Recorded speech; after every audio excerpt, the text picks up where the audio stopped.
I was on the phone with a source yesterday talking about the Cleveland Browns. And I said, hey, you guys interested in Russell Wilson? He goes, Russ just signed with the Giants. I go, okay, so you're not interested in Russell Wilson. It said, we were, but, and I said, okay, so that means you're taking Shedeur Sanders? And he goes, everybody is tight-lipped about what the Browns are doing. They have the number 2 pick in the draft. And I was wondering about this. So this is where you get different agendas. The Browns could take Shedeur Sanders. Now, once again, don't take a quarterback, take the quarterback who fits your style, your coaching staff, your system, all of those things. But if you take Shedeur Sanders, now I got a rookie contract. Now that eases some of the financial pain from Deshaun Watson's contract. You can let him kind of fade away. He'll never play for you again. And you get Shedeur Sanders as your quarterback. Now, you're also going to pass up on guys who might be wearing a gold jacket when their careers are over. Abdul Carter and Travis Hunter. So you'd be passing up 2 guys out of this draft where you could probably say, if they play accordingly, according to, what the scouts assess their talents, they'll be Hall of Fame caliber players. You don't know that about Cam Ward, and you don't know that about Shedeur Sanders. But then I asked my source, I said, well, what about Kirk Cousins? He said, well, he'd have to be healthy, and he's going to cost us a draft pick. And I said, okay. But he's played with Kevin Stefanski, your head coach, before. He's, been with him before. He said, yes. I said, okay. Just help me understand this, though, because you don't have a quarterback now. I mean, you don't have a true starting quarterback. And I keep feeling and hearing that maybe Kirk Cousins, once the draft is over, and this is what I keep going back to. If you're the Browns, you can get Russ, you can keep him in the division, and then you can decide what you want to do. Maybe you take Abdul Carter, the great edge rusher out of Penn State. So you get him with Myles Garrett, and then all of a sudden you got something there. But if you don't, and you take Shedeur Sanders, you're not ready to win now. But you still get your quarterback contract, quarterback of the future. Then you have the Giants situation. They already brought in Jameis Winston. They had Tommy DeVito. And I kept thinking, okay, now this is where Shedeur Sanders is going. But I'm not so sure because you brought in Russ and Jameis Winston. And I'm thinking this coaching staff and this GM have to win now. If you bring in Shedeur Sanders, he might not play. You might have Jameis Winston out there.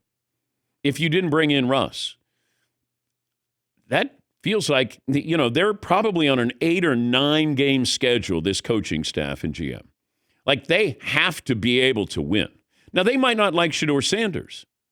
And maybe they end up with Travis Hunter. Maybe they end up with Abdul Carter. Those are great, great players to have that fall into your lap. But that's where I'm wondering about the mindset of the coaching staff and GM. Now, obviously, John Mara, the owner of the Giants, can see through this.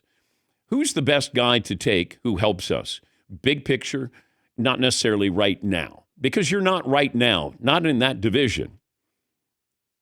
But you have a coaching staff that better win. They better have a 7-2 record, 6-3 record, it feels like, after 9 games. Or if they have a 3-win, they're 3-6 after 9. Do you keep them?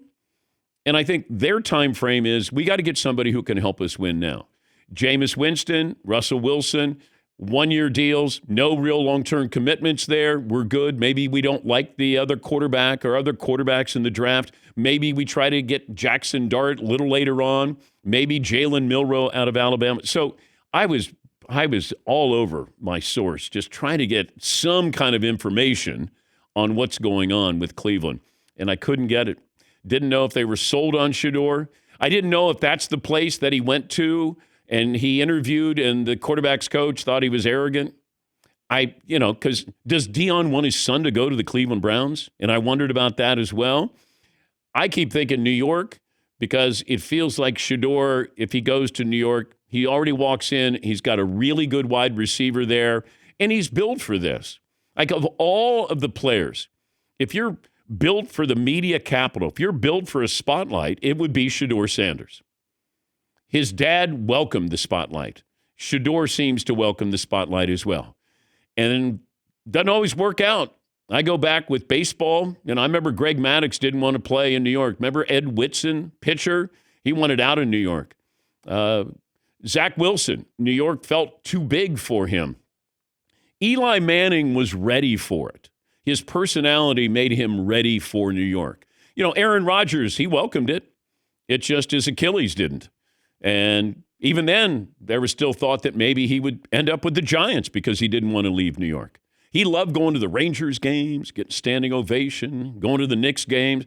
Like, you go to New York, you better embrace it. If not, it'll steamroll you. But that's when I thought with Shedeur Sanders, he's ready for New York if he's the right quarterback for you, which I still don't know. Cam Ward is a really good quarterback, but he's not a really good quarterback in the bigger picture of quarterbacks in the NFL right now. Because when we talk to draft analysts, they talk about Cam Ward would have been the 5th or 6th quarterback taken last year. Okay. Matt Miller, great job at the mothership. He said that recently. I mean, that's not a knock on him. He's just the best quarterback now. It's timing. When you come out, who are the other quarterbacks who are coming out? And he's the best quarterback this year. But he separated himself, it feels like, from Shedeur Sanders. So that was going on yesterday afternoon. And I kept thinking, I just spent 45 minutes talking to my source, and I didn't get anything out of it. I was like, dang, I have to ask better questions. And I usually do pretty good asking questions. I couldn't get anything. Tight-lipped, that's what I was told. Yep, Browns tight-lipped on what they're doing at number 2. Like, dang, come on. Maybe they don't know. Maybe that's why they're the Cleveland Browns. That would be Brownsy. It'd be like, wait, we got the second pick on the draft. Hey, we got the second pick of the draft.